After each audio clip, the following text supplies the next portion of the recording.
The soothing sound of the rail tracks. You are not used to such peaceful and tranquil atmosphere. You can't help but let your mind wander. You reminisce what has led you to this point in life. You were born and raised in the raging heats of Abyssonia, the continent with a long history embedded with chaos and warring factions. Those fools. The people around you waged wars over ancient disputes and grudges started by long-gone ancestors. But that is how it had always been. The people of Abyssonia held ancestors and their spirits on god-like pedestal. But it's not like it was any better in the north.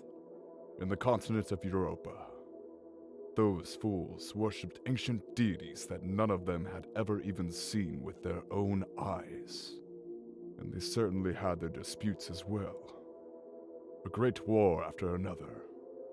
What's worse, their disputes didn't stay within their borders.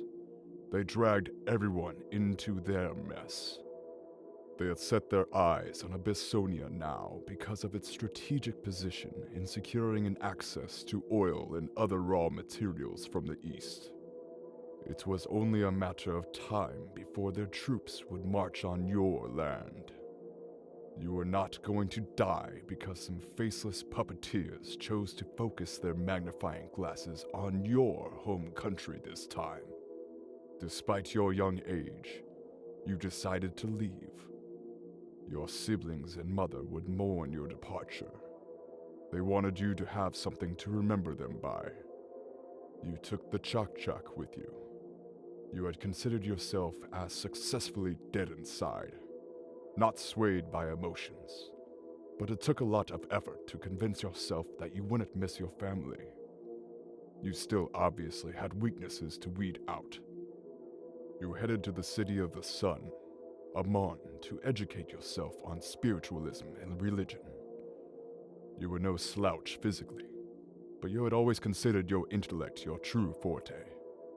And just like that, you were accepted as an apprentice after some preliminary test.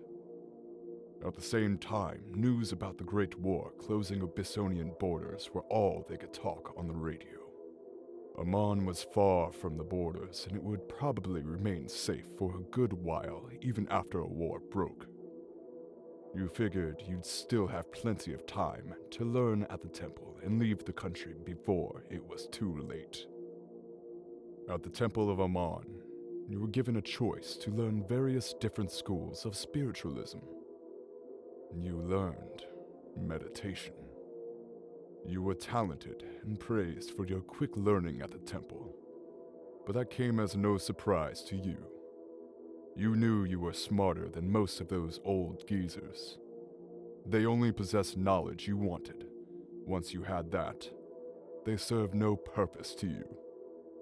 More time you spent at the temple, more pathetic the priest of Amon started to look in your eyes.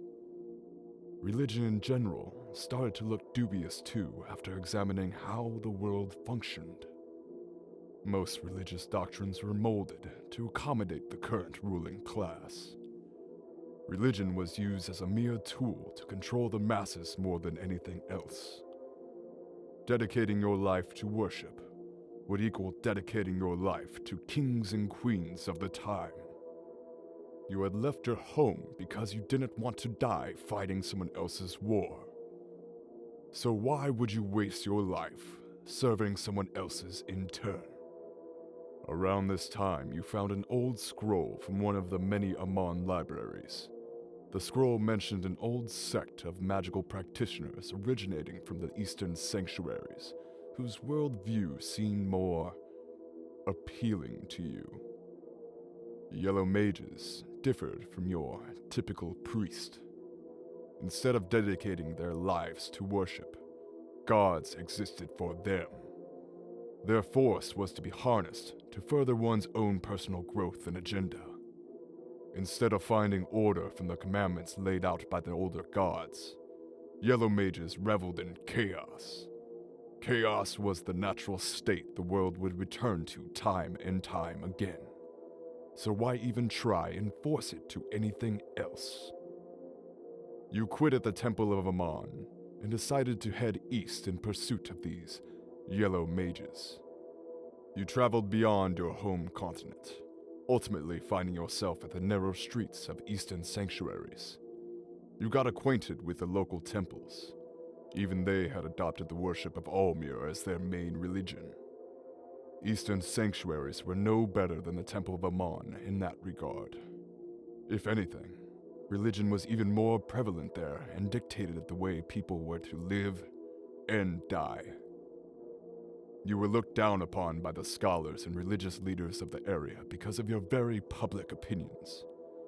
That didn't bother you. You knew better. In time, your conviction convinced the facets you wanted. You were approached by a group of traveling mages who wore colorful attires. The yellow mages that were still around in this day and age were reduced to small, separate groups, wandering around the world to study all fields of the otherworldly. The group saw the potential in you and offered a place among them. You liked what you heard and decided to join the wandering group. What did you specialize in? You learned La Danse Macabre, the traditional dance of the Yellow Mages that channels otherworldly powers close to you. Your path of learning and self-growth knew no end. Your travels brought you to a small border town in the eastern sanctuaries. There, you met a curious person, Hadil Azif, a self-proclaimed wizard from the Far East. Despite his pretentious appearance, his family name Azif was well known and even somewhat feared in certain occult circles, which gave his claims at least some credibility. He was gathering a group of adventurers to accompany him on a perilous quest. He had inherited a map from his late grandfather that was supposed to lead him to the infamous dungeons of fear and hunger itself. The place used to be a noteworthy location of pilgrimage for many aspiring mages and priests in the distant past. The yellow mages you had spent time with previously told ominous tales about the dungeons as well. Initially, you dismissed Azif's talks only to be haunted by the most brutal nightmares on the following night. Something was calling for you. You had to witness the place yourself. You joined the motley crew of adventurers Azif had managed to put together and traveled through war-torn Europa. Most of the crew quit halfway to Rondon because of how difficult it was to cross borders during those chaotic times. The closer to the destination you got, more feverish your dreams became. The remaining members of your ragtag fellowship were visibly sick from stress and otherworldly pressure that had befallen on you the moment you set out on your quest. The breaking point was the day you were to finally arrive at the dungeons. A heavy fog drowned your camp and made navigation impossible. Using a compass did no good, as the thing was just spinning circles wildly. Distant growls and howls created unrest. Not that there was any need for that, as superstition and constant misfortune had already convinced your fellow travelers that this trip was cursed from the start. Your companions panicked and scattered to the mist. Azif himself had been sick from constant nightmares for half the trip already. You left him curled up in the fetus position in his tent and ventured forward on your own. After walking for a while, you started to make out something behind the thick white veil. The mist revealed the structure of some kind. There were medieval ruins of a fortress, or what had been a fortress back in the day. Now there were just a rubble of rock and stone. Someone had set up modern tents beside the fortress entrance. It looked like an archaeological expedition had been studying the area somewhat recently. The site looked abandoned now. The fortress felt menacing the closer you got to it. Its insides were pitch black. No light penetrated the eternal darkness that resided in that god-forsaken place. You braved through your initial fight or flight reaction and walked in. The dungeons were as dilapidated as their exterior suggested. You cautiously explored the place in a torchlight, You didn't get far when you already heard guttural growls echoing in the empty hallways. You were not alone in the darkness. The morbid tales about the ruins started to sound more plausible the deeper you got. Maybe you would have turned back too if it wasn't for the strange voice echoing in your head. Something seemed to be calling to you from the depths. You continued to search the dungeons, one room at a time. Most valuables had been looted over time, but behind a collapsed tunnel you managed to find an old bookshelf with a set of books that caught your interest. You got the Skin Bible of Grogoroth. The manuscripts all seemed to be part of a bigger compilation that you would have loved to have all of them with you. But you had a job to do, and you couldn't burden yourself with too much extra luggage. Your initial assessment of the abandoned archaeological expedition proved out to be wrong. The archaeologists were still very much here, wandering the hallways as ghoulish husk. The darkness had its way with those people, and they were now bloodthirsty monsters.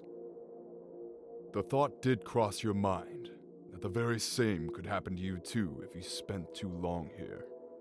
You had to be hasty in your actions. To deal with the company, you decided to arm yourself once you found the remains of what was once the armory of the dungeons. What looked like small ruins from the ground level turned out to hide multiple levels of macabre secrets. You passed through old torture chambers, prisons suspended above a bottomless chasm, huge underground caverns.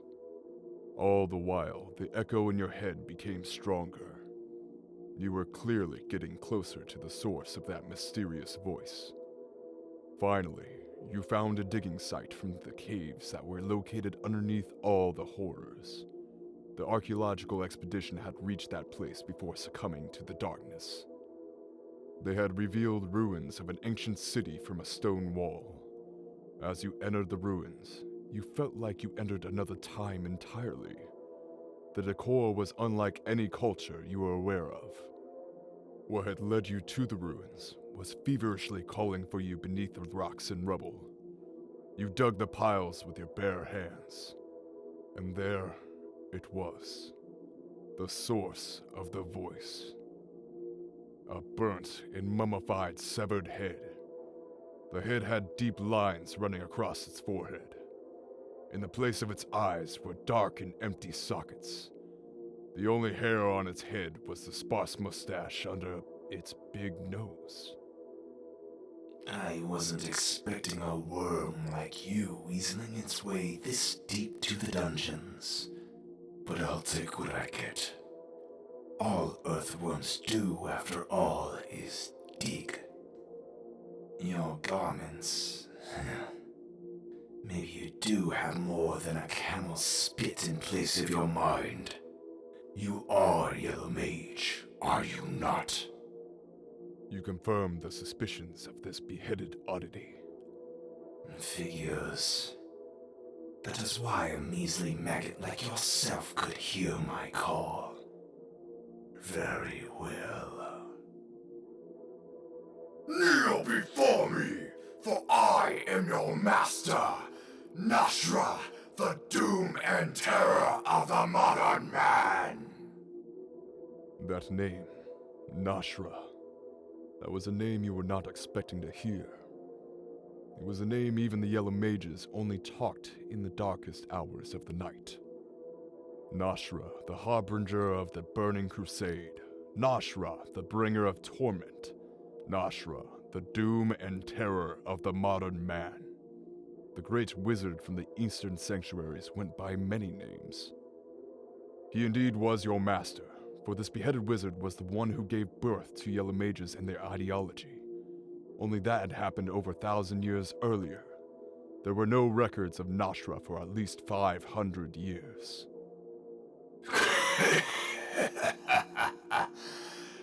I have a task for you, my puny pupil. There is a man I once skinned alive. After that, I want you to rip their spine! They will slump before me, limp and feeble. Your master seemed to be surprisingly up to date with the twists and turns the world has taken since his absence. He had a mission for you. As a yellow mage, you were supposed to follow your own ambitions and greed. But there was a lot you could learn from this death-defying wizard that could further your knowledge on dark matters greatly. You decided to play along. You were sure that this terror of the modern man was perfectly aware of your reasoning too. That was the common relationship between a master yellow mage and their apprentice, after all. You were to travel to a small country in the Eastern Europa with the beheaded wizard, to a town called Prehevil. Your master promised events of cosmic proportions. The stars were aligned for something big to happen, something that would turn the tides of the world for good. The head left out details from his story on purpose, but that did little to bother you. You had just jumped to the deep end of the otherworldly world. You could not have asked for more. With this little information about the task at hand, how did you prepare for the trip? You managed to find 2 pouches of tobacco and condensed lavender. You felt tense since the moment you embarked on this journey. Every night you'd see nightmares of the horrors that would wait for you in prehevil. Whatever the price, the opportunity was too interesting to pass. With mixed feelings, you continued onwards.